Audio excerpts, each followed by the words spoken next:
రాష్ట్ర ప్రజలు వాస్తవాలు తెలుసుకోవాలి. రాజకీయం ఏది దేవుడే తెలుసుకోవాలి. సో తెలుసుకోవాలి అంటే కాస్త కుస్త చట్టం తెలిసినటువంటి వాళ్ళు, ప్రజల గురించి తెలిసి ఆలోచించేటువంటి మాలాంటి వాళ్ళు ప్రజలతో కొన్ని విషయాలు పంచుకోవాలి. ప్రజలు నిర్ణయిస్తారు. అల్టిమేట్గా న్యాయ నిర్ణేతలుగా మీరు ఎవరు తప్పు ఎవరు రైట్ అనేది ప్రజలు విచక్షణకే వదిలేస్తున్నాం. ప్రజలు మాత్రమే దీన్ని నిర్ణయించుకోవాలి. ఇలాంటి పరిస్థితుల్లో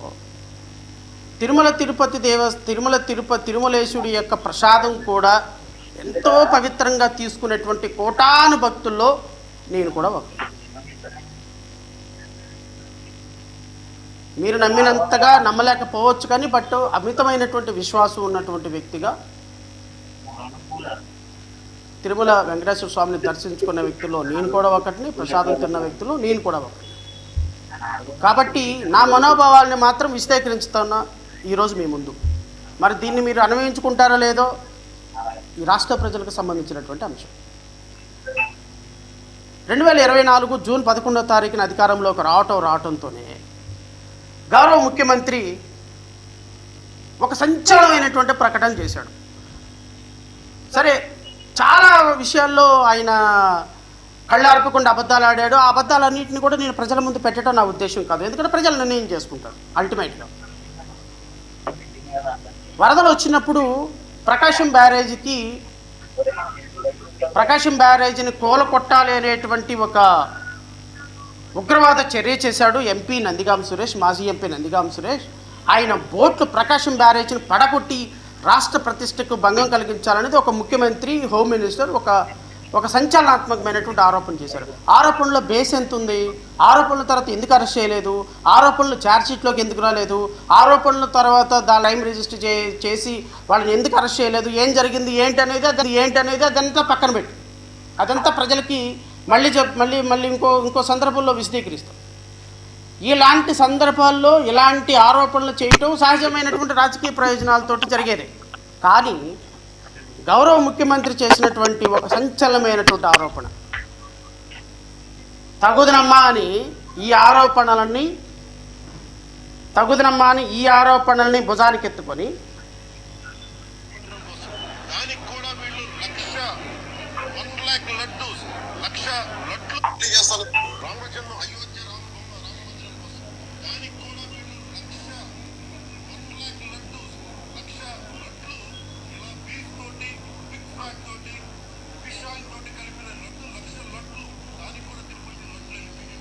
దేవుని దగ్గర పెట్టే ప్రసాదం అపవిత్రం చేసే విధంగా తిరుమల తిరుపతి ప్రసాదంలో కలిపి తద్వారా కోట్ల రూపాయలు సంపాదించారు వైఎస్ఆర్సీపీ నాయకులు. అప్పుడు పనిచేసినటువంటి టీటీ చైర్మన్ సుబ్బారెడ్డి కావచ్చు,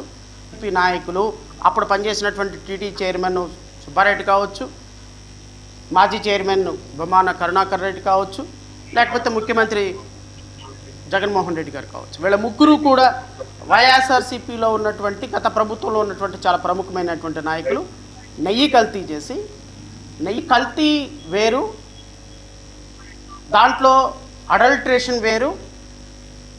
గౌరవ ముఖ్యమంత్రి గారు చెప్పింది జంతు అవశేషాలు కలిపారు అనేది ముఖ్యమంత్రి గారి ఆరోపణ. తగుదనమ్మా అని భారతదేశ ధర్మాన్ని నెత్తికెత్తుకొని సనాతనాధికారిగా ధర్మాన్ని రక్షించడానికి వచ్చినటువంటి అపర భగీరథుడు మా ఉప ముఖ్యమంత్రి గారు ఉపామా గారు దాన్ని భుజానికి ఎత్తుకున్నారు. ఉపామా గారు భుజానికి ఎత్తుకొని వెంటనే యాక్షన్ సీన్ స్టార్ట్ అయిపోయింది. కాస్ట్యూమ్ అనగానే వెంటనే ఎల్లో కలర్ కాస్ట్యూమ్, వెనకాల పిలక, పైన తలగుడ్డ, లుంగి కట్టారు. ఇక వెంటనే ఏం మొదలుపెట్టారు? కనకదుర్గమ్మ టెంపుల్లో మెట్లు కడగటం మొదలుపెట్టారు. ఎందుకు మెట్లు కడిగారు కనకదుర్గమ్మ టెంపుల్లో? రీజన్ ఏంటి? తెలుగుదేశం కూటమి ప్రభుత్వానికి బీఫ్ కొవ్వు. ఇది నేనన్న మాట కాదు, గౌరవ ఉప ముఖ్యమంత్రి పవన్ కళ్యాణ్ తన నోటితోటి స్పష్టంగా చెప్పినటువంటి మాట. ఏమిటి? బీఫ్ కొవ్వు కలిపారు, పంది కొవ్వు కలిపారు, ఎద్దు కొవ్వు కలిపారు, ఇంకా రకరకాలైనటువంటి అడల్టర్డ్ ఐటమ్స్ కలిపారు అనేది గౌరవ ఉప ముఖ్యమంత్రి గారు స్పష్టమైనటువంటి ఆరోపణ. నెంబర్ 2, ఈ లడ్లని 1,00,000 లడ్లని అయోధ్యకు పంపించారు. అయోధ్యలో కూడా రామమందిర నిర్మాణంలో కొన్ని సంవత్సరాల పాటు, కొన్ని దశాబ్దాల పాటు రామాలయం నిర్మాణానికి ఎంతో కష్టపడినటువంటి హిందువుల మనోభావాలు ఈ లడ్డూని పంపించి లడ్డూ తినటంతో దెబ్బతిగారు స్పష్టమైనటువంటి ఆరోపణ. ఈ ఆరోపణలకి ఇమ్మీడియట్గా ఎల్లో కలర్ డ్రెస్ వేసుకున్నారు. ఆ ఎల్లో కలర్ డ్రెస్ తోటి వెళ్ళి కనకదుర్గమ్మ టెంపుల్లో మెట్లు కడగటం మొదలుపెట్టారు. పోనీ అంతటితో సినిమా ఆగిందా? అబ్బే, ఇక్కడ నుంచి రెడ్ కలర్ డ్రెస్సు అంటే హిందూ శాస్త్రాల్లో భవానీ మాల లేకపోతే రాఘవేంద్ర మాల ఇలా మాలలు వేసుకున్నటువంటి వ్యక్తులకు ఒక్కొక్క ప్రాముఖ్యమైనటువంటి డ్రెస్ ఉంటుంది. కాబట్టి వెంటనే ఒక భవానీ మాల ఒకటి వేసేసుకొని పరగమని చెప్పేసి తిరుపతి వెళ్ళిపోయి అక్కడ ఒక ప్రాయశ్చిత్త దీక్ష పెట్టారు.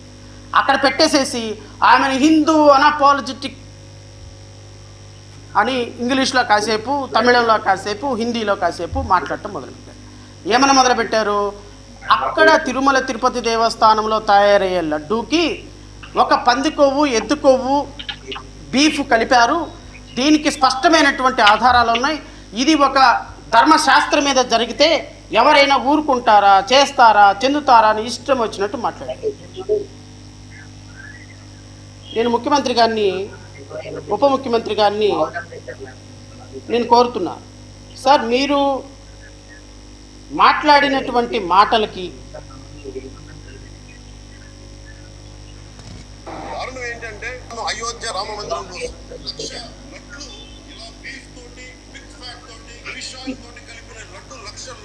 బీఫ్ తోటి పిగ్ ఆయిల్ తోటి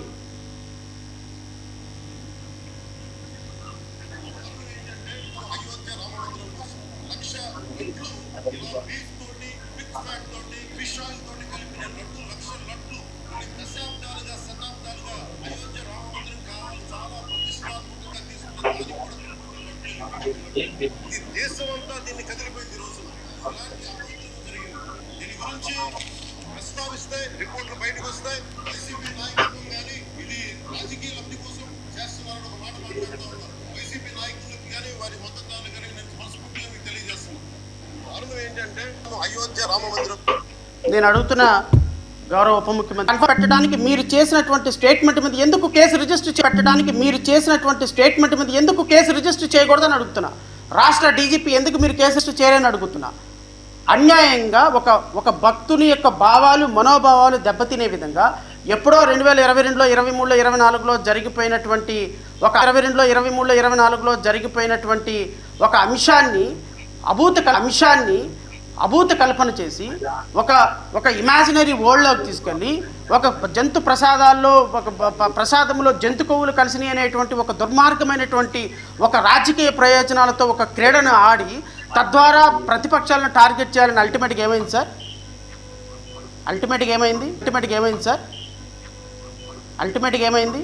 తిరుమల తిరుపతి దేవస్థానంలో వెంకటేశ్వర స్వామి మీద రాజకీయాలు చేయాలని మీరు చేసినటువంటి పన్నాగం ఇడిదిరిగి నిన్ను, చంద్రబాబు నాయుడిని, నారా లోకేష్ని ముగ్గురిని కూడా కార్నర్ చేసింది. తేలు కుట్టిన దొంగల్లాగా ఈరోజు మాట్లాడలేని పరిస్థితి ఉంది.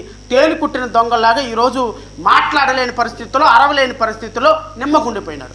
మీరు చేసినటువంటి ఆరోపణల ఫలితంతో కొన్ని కోట్ల మంది భక్తుల మనోభావాలు దెబ్బతిన్నాయి కదా. మరి ఈ భక్తుల మనోభావాలకి సమాధానం ఎవరు చెప్తారు? ఆ రోజున ఒక ముఖ్యమంత్రి హోదాలో ఒక గౌరవప్రదమైనటువంటి హోదాలో ఉండి మీరు ఏ విధమైనటువంటి బేసిస్ లేకుండా పందికొవ్వు, ఎద్దుకోవు అని మాట్లాడారు. దాన్ని అందుకొని ఈ సనాతన ధర్మాధికారి వెళ్ళిపోయి ధర్నా దీక్షలు, ప్రాయశ్చిత్త దీక్షలు, ఉపవాస దీక్షలు, లేకపోతే తిరుమల తిరుపతి దేవస్థానంలోకి వెళ్ళిపోయి ఇష్టం వచ్చినట్టు మాట్లాడినటువంటి సందర్భంలో కొన్ని కోట్ల మంది మనోభావాలు హిందువుల మనోభావాలే కాదండి, రాష్ట్రంలో, దేశంలో ఉన్న, ప్రపంచవ్యాప్తంగా ఉన్నటువంటి తిరుమలేశుడి యొక్క భక్తుల యొక్క మనోభావాలు దెబ్బతింటే ఇది హిందూ ధర్మమా? దీన్నే అంటారా దేవుడిని రాజకీయాలు చేసి తద్వారా హిందూ ధర్మాన్ని పరిరక్షించుకోవటమే సనాతన ధర్మంలో ఒక భాగమా? నాకైతే తెలియదు సార్. సనాతన ధర్మానికి మీరు ఇచ్చే డెఫినేషన్ మేబీ అదే అయితే ఐఎమ్ వెరీ సారీ. మీరు సనాతన ధర్మాధికారు కారు, మీరు అధర్మాధికారి. మీరు ప్రజల మధ్య ఎమోషన్స్ రెచ్చగొట్టి సినిమా డైలాగులు చెప్పి సినిమా డైలాగులతో ఉప ముఖ్యమంత్రి అయ్యి ఈరోజు రాష్ట్ర ప్రజలని ఒక హెల్సియేషన్లోకి తీసుకుని వెళ్ళిపోయి మతం అనేటువంటి ముసుగులో ఓట్లు దండుకునేటువంటి ఒక పొలిటికల్ డ్రామా ఆర్టిస్ట్ మీరు. ఈ మధ్యకాలంలో ఈయనకి కూడా కింగ్ ఆఫ్ మార్షల్ ఆర్ట్స్ అని ఒక బిరుదు వచ్చిందంట. మీరు కింగ్ ఆఫ్ మార్షల్ ఆర్ట్స్ కాదు నాయనా, మీరు king of lying arts. King of lying arts. అబద్ధాలు చెప్పటంలో ఏమైనా బ్రాంచ్లు ఉన్నాయంటే ఆ బ్రాంచ్లందరికీ మీరే కింగ్. ఉప ముఖ్యమంత్రిగా మీరే king. You are not a king of martial art, you are a king of lying arts. ఎందుకు అంటే రాష్ట్రంలో మీరు చెప్పేదంతా అబద్ధమే, మాట్లాడేదంతా అబద్ధమే. 30,000 మంది అమ్మాయిలు మిస్ అయ్యారన్నారు. నేనే ముఖ్యమంత్రి అయితే తీసుకొస్తానన్నారు. ఉప ముఖ్యమంత్రి అయిపోయిన తర్వాత 30,000 మంది అమ్మాయిలు కాదు కదా, 3 అమ్మాయిల గురించి కూడా ఆలోచన లేదు. డీజీపీతో నేను రిపోర్ట్లు పెట్టేసి ఇమ్మీడియట్గా అటు చేస్తాను ఇటు చేస్తానన్నారు. శూన్యం. 48 గంటల్లో పోలీసులకు అధికారం ఇస్తే అసలు ఈ రాష్ట్రంలో గంజాయి లేకుండా చేస్తాను.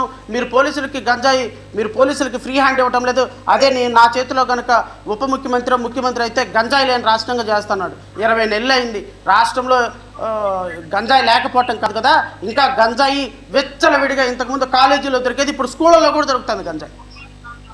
మరి మీరు ఎక్కడ పడుకున్నారో నాకు అర్థం కావట్లేదు. సనాతన ధర్మాధికారి అయితే ఇదేనో సనాతన ధర్మం ఏమో నాకైతే తెలియదు.